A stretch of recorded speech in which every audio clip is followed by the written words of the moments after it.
الجديد بقى ان 2024 هتخلص. ايوه 2024 هتخلص. انت عقبال ما تقفل 2023 هتخش في نص يناير، تقعد تجمع في الداتا بتاعتك وتشتغل، والموظف اللي عندك ياخد الحوافز والوحش تمشيه.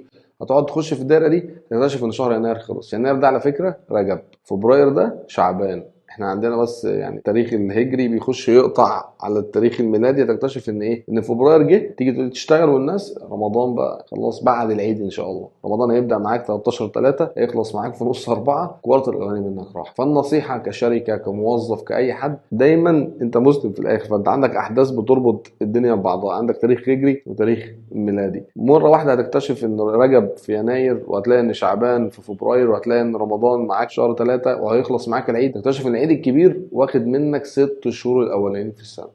ركز وحدد شهورك.